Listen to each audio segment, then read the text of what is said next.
La mayoría de las veces, cuando la gente habla de la soledad, dice que la razón por la que las personas están más solas es porque la sociedad está cambiando. Se dicen cosas como que ahora estamos mucho más conectados digitalmente, que ya no necesitas salir de casa para conectar con otras personas.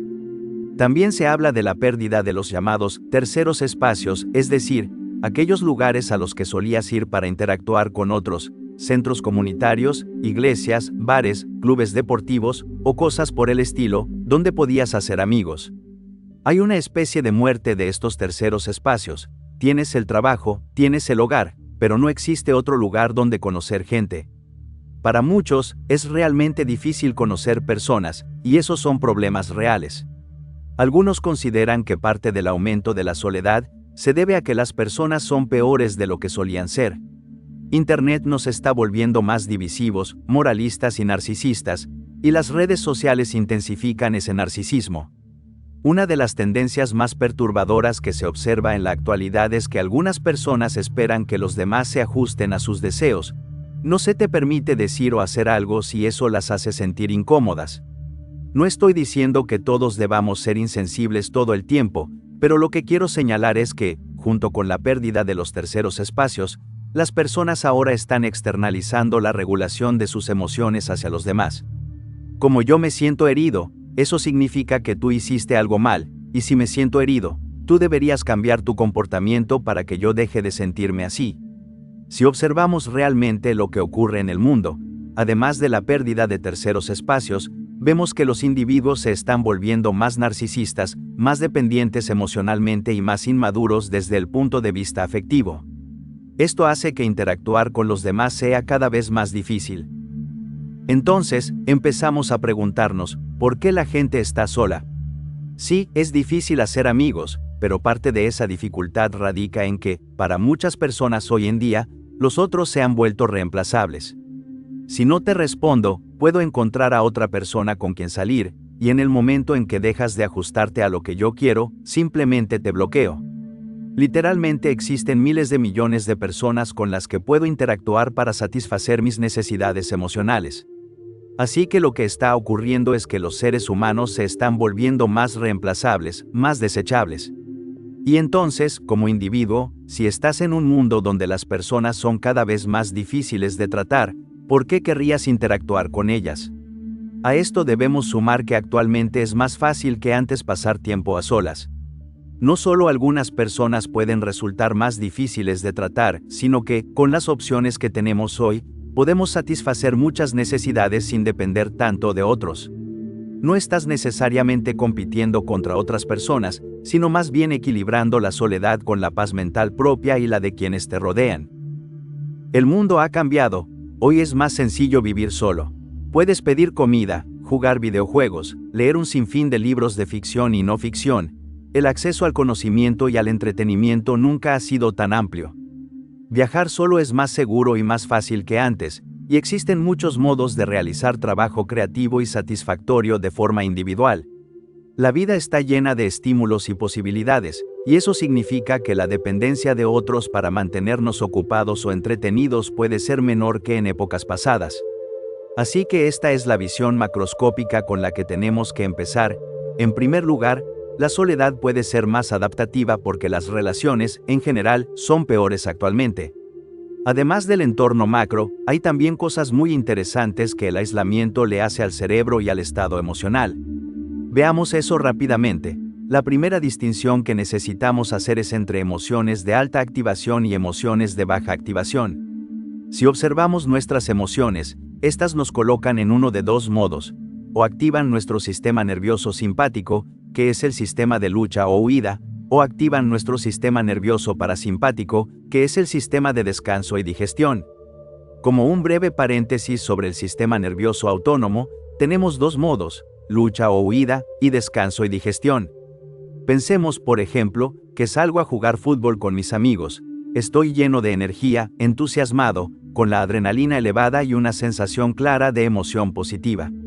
Lo mismo ocurre si salgo de fiesta con ellos. Todo es movimiento, ruido, risas y la sensación de estar viviendo el momento al máximo.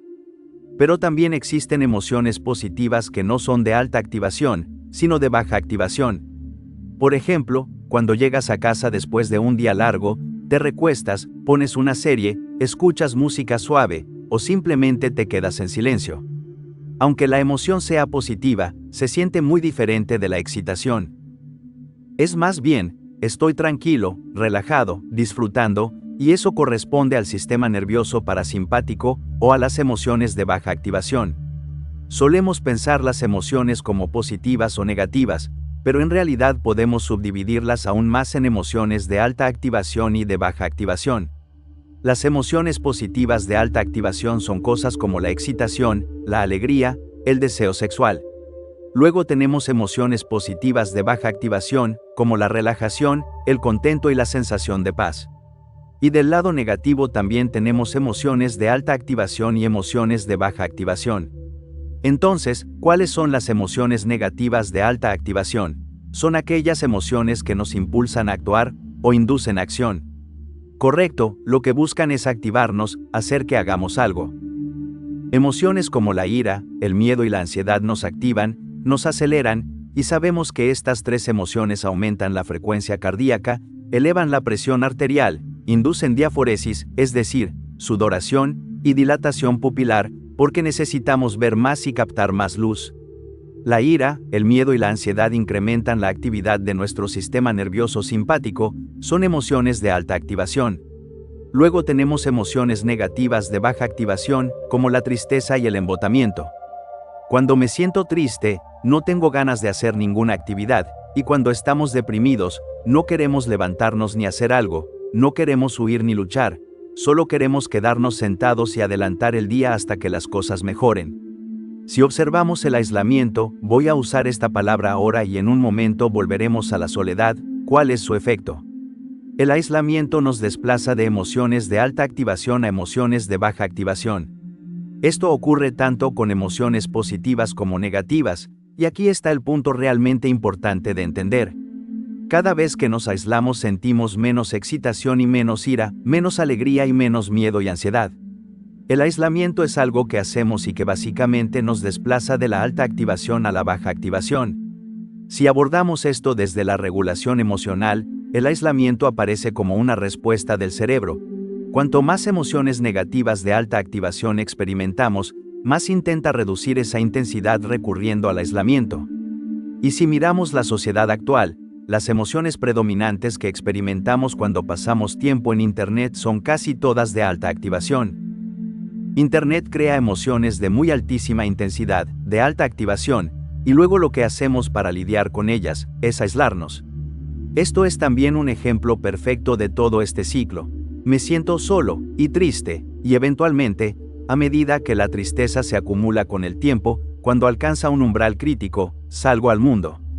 Y cuando salgo al mundo e interactúo con otras personas, de repente mi ansiedad empieza a crecer. Y entonces, en el momento en que la ansiedad supera a la tristeza, concluyo que esto es peor y vuelvo a aislarme, y así se establece el ciclo vicioso que muchos creamos. En esencia, estamos rebotando como una pelota de ping-pong entre la tristeza y el aislamiento, y la ansiedad y la exposición al espacio público. Entonces, ¿cómo se soluciona esto? Aquí entra precisamente el hábito que la mayoría de las personas inteligentes han desarrollado y que resulta ser sorprendentemente efectivo. Esto es el efecto de la soledad elegida, un hábito que puede transformar la tristeza y el embotamiento en calma y satisfacción. Y aquí viene lo verdaderamente extraño. Si quieres pasar del estado de tristeza y ansiedad a la calma y el contento, lo que necesitas practicar es la soledad voluntaria. Esto puede sonar una locura, porque uno piensa, me siento solo, el antídoto es pasar tiempo con otras personas, eso hará desaparecer la soledad. Pero cuando miras la investigación sobre la soledad, descubres que las personas solitarias están tan socialmente activas como las que no se sienten solas. La actividad social es, en gran medida, independiente del nivel de soledad que se experimenta, salvo quizá en casos muy extremos.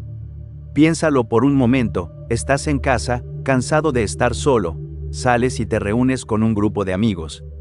8 personas, ruido, conversación, y, sin embargo, te sientes solo. No recibes atención, participas en cierto grado de actividad social, les escribes mensajes y no te responden. Si observas la totalidad de la actividad social que tuviste, verás que no se correlaciona con el nivel de soledad que sientes. Porque, como todos sabemos, puedes sentirte completamente solo, incluso estando rodeado de personas. De hecho, a veces los momentos en los que uno se siente más solo, son precisamente aquellos en los que está rodeado de gente que se encuentra en un lugar vital completamente distinto al tuyo. Lo primero que debemos entender es que la cantidad de interacción social no necesariamente se corresponde con el grado de soledad que se siente, y aquí es donde entra la soledad elegida. Existe algo muy peculiar en el comportamiento humano, pero que tiene todo el sentido. La sensación de elección es uno de los factores más importantes para el estado mental. Por ejemplo, si comparas ser despedido de un trabajo con renunciar, objetivamente el estado físico es el mismo.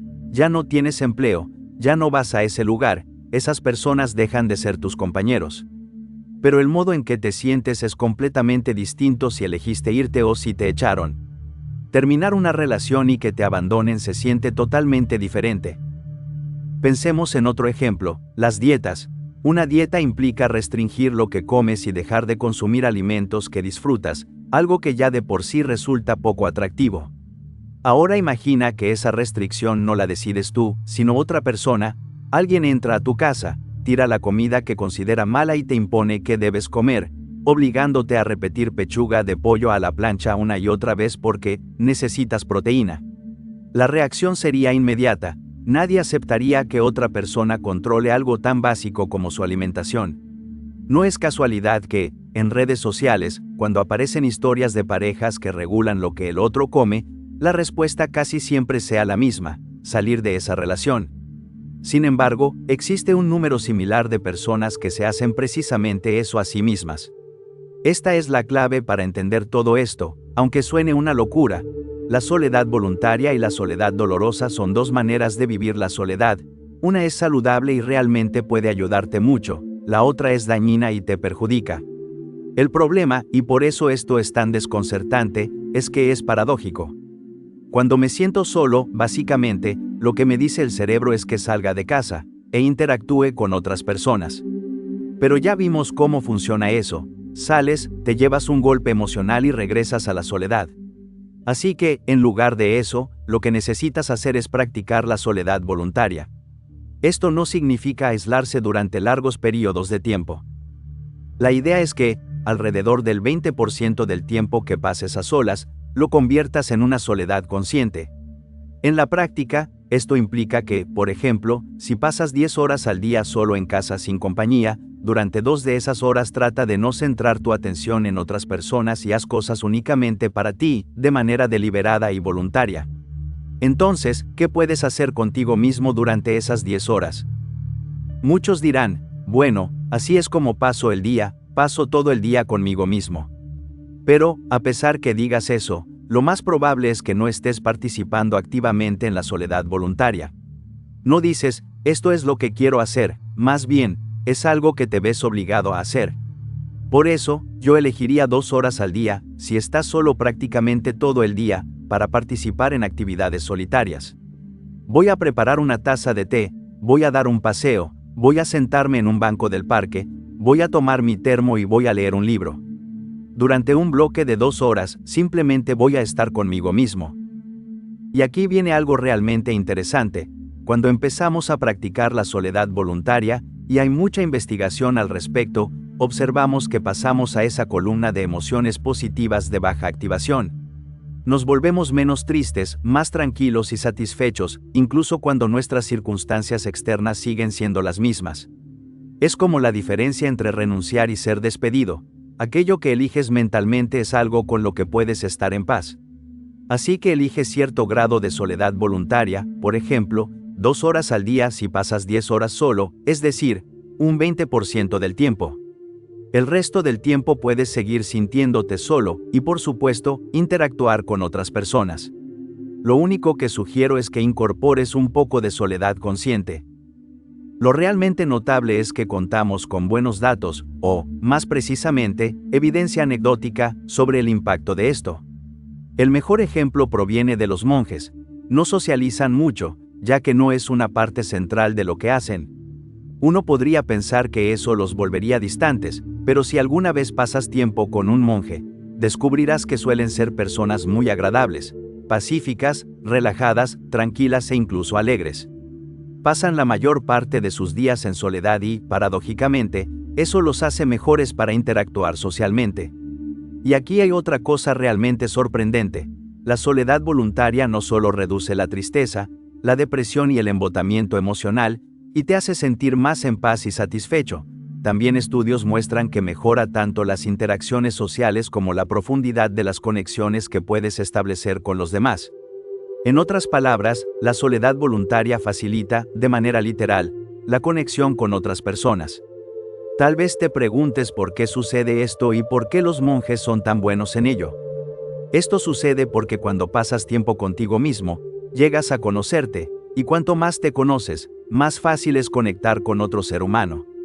Porque, ¿qué es lo que hace difícil la conexión con los demás?